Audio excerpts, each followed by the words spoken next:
नमस्कार, स्वागत है आप सभी का द इकोनॉमिस्ट में। तो कैसे हैं आप सब? आशा करता हूं कि आप सब बढ़िया हैं। तो चलिए आज सेट नंबर 27 डिस्कस करते हैं। और आज है 31 मार्च 2021। जनवरी 2020 से लेके मई 2021 तक के सारे करंट अफेयर जो है हम कवर करेंगे, और संडे के संडे वीकली जो है ना रिवीजन होगी, जितने भी क्वेश्चंस बनेंगे। तो टोटल 70 क्वेश्चन जो है ना वो हर हफ्ते के होंगे, जिनकी की रिवीजन हर संडे के संडे होती है, संडे मैराथन में। तो वो जरूर देखा करें, इंपॉर्टेंट है, रिवीजन भी करें और साथ साथ इसको टैली करके भी चलें। जैसे रोज वीडियो आती है तो उसको भी देखें, तभी आपको फायदा होगा। जो भी क्वेश्चंस पढ़ेंगे ना तो आपके माइंड में छप जाएंगे। एक और करंट अफेयर हो गया जो सुबह हमारे न्यूज़पेपर आता है, एनालिसिस आता है। दूसरी और अगर इसको फॉलो करके चलते हो, दोनों को मिक्स करते हो, दोनों की रिवीजन करते हो, तो आपकी एग्जाम जो है ना वो क्लियर होने शुरू हो जाएंगे। तो चलिए नेक्स्ट क्वेश्चन देखते हैं इस हफ्ते की सीरीज का। Question number 21. In August 2020, Sputnik 5 was launched by Russia. It is a, तो ये क्या चीज है Sputnik 5? Option A space shuttle, option B artillery gun, option C covid 19 vaccine, option D missile. तो ये स्पुतनिक 5 क्या चीज है? अगर तो आप इकोनॉमिक टाइम्स के एनालिसिस फॉलो कर रहे हो तो आप तो आंसर दे दोगे इसका। ओके, तो क्या आंसर है इसका? तो इसका जो सही आंसर है वो है ऑप्शन सी, कोविड 19 की वैक्सीन बनाई थी। तो यहाँ पर दुनिया में सबसे पहला दावा किया था, रशिया के द्वारा दावा हुआ था कि उसने स्पुतनिक 5 नाम की जो है ना ये वैक्सीन बना ली है कोरोना वायरस के लिए। तो ये स्पुतनिक 5 नाम क्यों दिया गया इसको? क्योंकि ये जो रशिया ने, जब ये यूएसएसआर था, तो उस समय दुनिया में सबसे पहले अंतरिक्ष में अपना सैटेलाइट भेजा था। ओके, तो वन ऑफ द यहाँ पर हम कह सकते हैं फर्स्ट कंट्री था यहाँ पर रशिया, जिसने सैटेलाइट भेजा था। तो रशिया का पहला था, यूएसएसआर का पहला था। तो उसका नाम भी स्पुतनिक था। ओके, तो इसी के नाम पर जो है स्पुतनिक 5 इस वैक्सीन का नाम रखा गया है। तो अभी नेक्स्ट है question number 22। काफकाज 2020 is the strategic command post exercise hosted by. तो ये एक तरह की ना काफकाज 2020 ये एक्सरसाइज है कि जो कि एक देश के द्वारा होस्ट की जाती है, जहां पर बहुत सारे मुल्क जो है ना, इंडिया, पाकिस्तान, चाइना, तो ये तीनों भी जो है पार्टिसिपेट करते हैं। और भी जो यहाँ पर शंघाई कॉर्पोरेशन ऑर्गेनाइजेशन है, तो उसके भी जितने भी मेंबर कंट्रीज हैं, तो वो उनकी भी फौजें पार्टिसिपेट करती हैं यहाँ पर। तो अब ये किस देश के द्वारा होस्ट किया जाता है, क्वेश्चन ये है। Option A Russia, option B India, option C Thailand, option D Japan. तो इसका सही आंसर क्या है? इसका सही आंसर है option A Russia.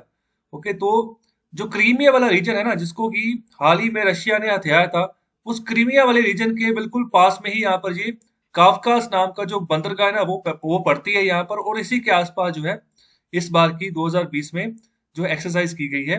Okay, post exercise हुई है। ओके, तो आगे नेक्स्ट क्वेश्चन देखते हैं, क्वेश्चन नंबर 23।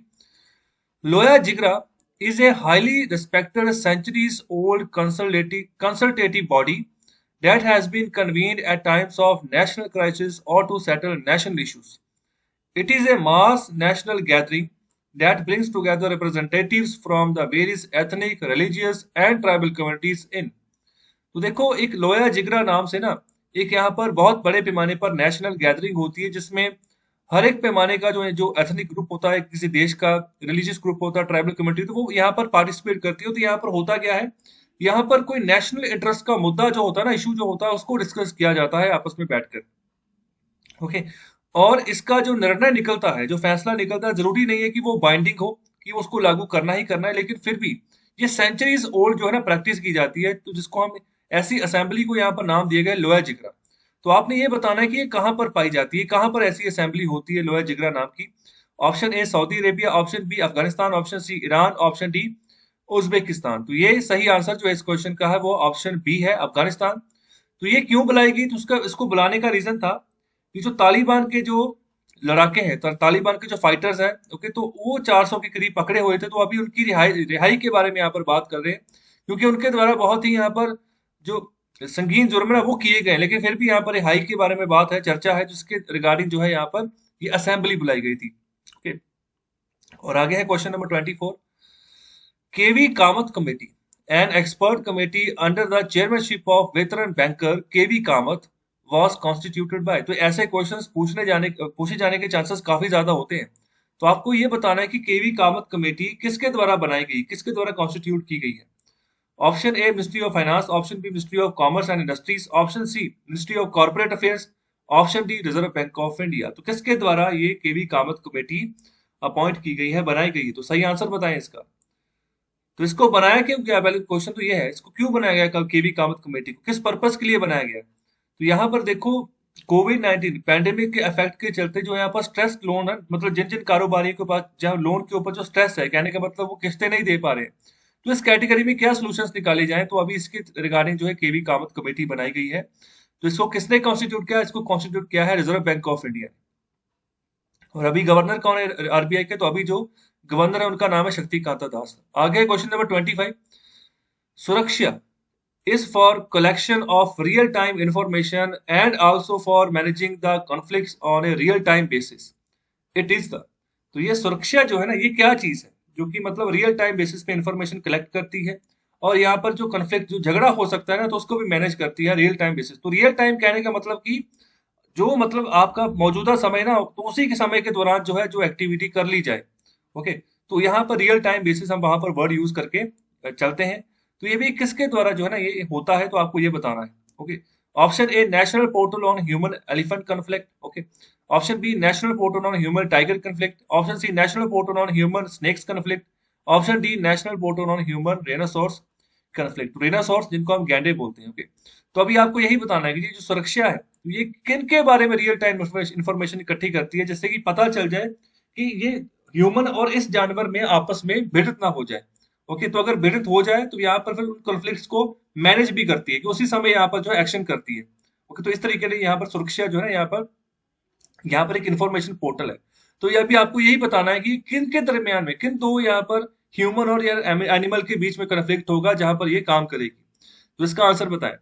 तो इसका जो सही आंसर है वो है option A national portal on human elephant conflict. Okay, तो इन दोनों के बीच में देखो, ह्यूमन एलिफेंट में कन्फ्लिक्ट ज्यादातर इसमें भी हस्तक्षेप इंसान का ही है, क्योंकि इंसान का इसमें लालच है। तो लालच क्या है कि जो यहाँ पर हाथी के दांत होते हैं उसको काट कर उनको यूज करना है।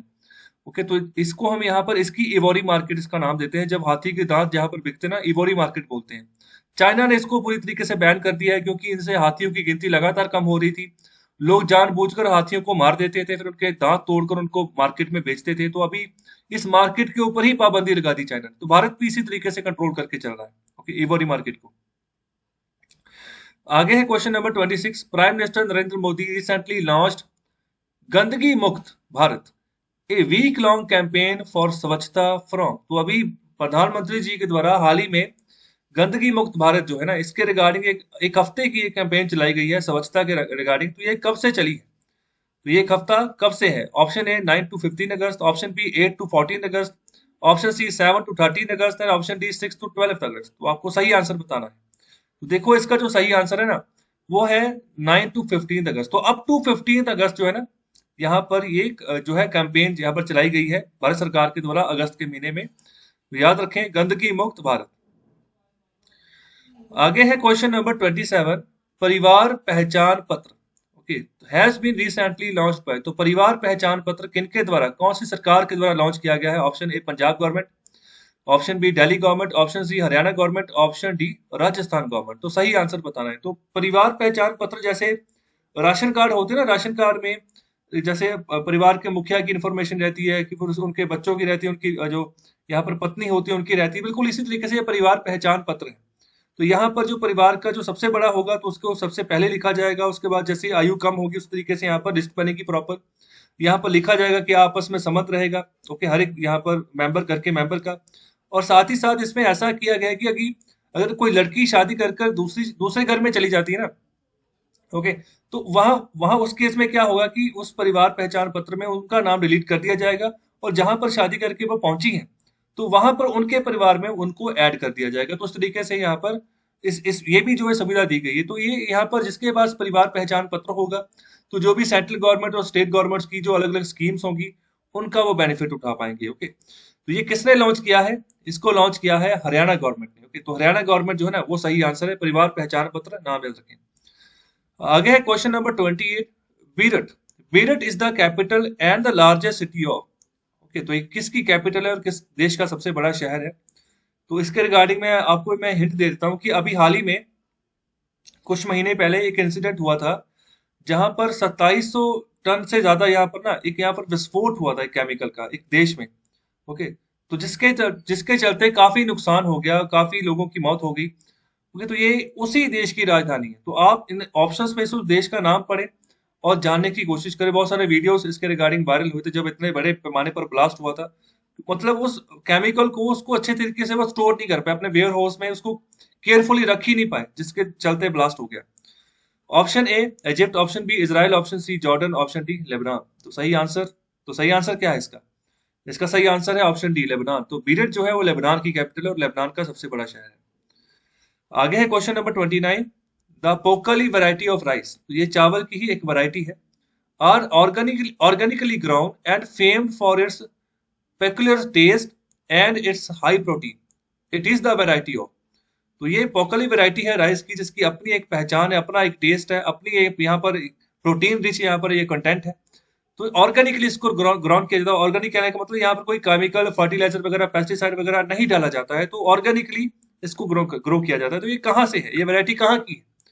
Option A Tamil Nadu, option B Mizoram, option C Arunachal Pradesh, option D Kerala. तो सही आंसर क्या है इसका? तो इसका जो सही आंसर है वो है ऑप्शन डी। तो केरला जो है ना वो सही आंसर है। तो केरला की ये वैरायटी है पोकली वैरायटी ऑफ राइस। और अभी है आज की सीरीज का आखिरी question, question number 30। National handloom day 2020 is observed every year on. तो नेशनल हैंडलूम डे ये कौन सी डेट को हम मनाते हैं? तो हैंडलूम क्या होता है? शुरुआत में भारत की जो टेक्सटाइल इंडस्ट्री थी वो हैंडलूम के बेसिस के ऊपर ही यहाँ पर काम करती थी। खुद से लोग यहाँ पर जो था ना कपड़े को बुनने का यहाँ पर काम करते थे हैंडलूम्स को यूज करके हाथों से। लेकिन बाद में धीरे धीरे जब इंडस्ट्रियलाइजेशन हुआ, फिर पावर हैंडलूम आ गए। फिर यहाँ भारत की जो लोग थे उनका काम छिन गया, तो जो ब्रिटेन की इंडस्ट्रीज थी वहां पर ज्यादा काम कपड़े बनने का होना शुरू हो गया। ओके, तो यहाँ पर अभी भी भारत में इसका काफी अच्छा खासा स्कोप है, कपड़े की मार्केट अभी भी काफी ज्यादा है। तो नेशनल हैंडलूम डे हम सेलिब्रेट करते हैं, तो ये भी कब करते हैं? इसका जो सही आंसर है वो है ऑप्शन बी अगस्त 7। ओके, तो अभी ये छठा हमने ये नेशनल हैंडलूम डे जो है इसको सेलिब्रेट किया है भारत में। ओके, ये तो यहाँ पर 6th ये एडिशन है। तो कैसा लगा लेक्चर? कमेंट बॉक्स में आंसर जरूर करें, मुझे फीडबैक दें, ज्यादा से ज्यादा शेयर करें, इस लेक्चर को लाइक करें, चैनल को सब्सक्राइब करें। बहुत बहुत शुक्रिया, धन्यवाद।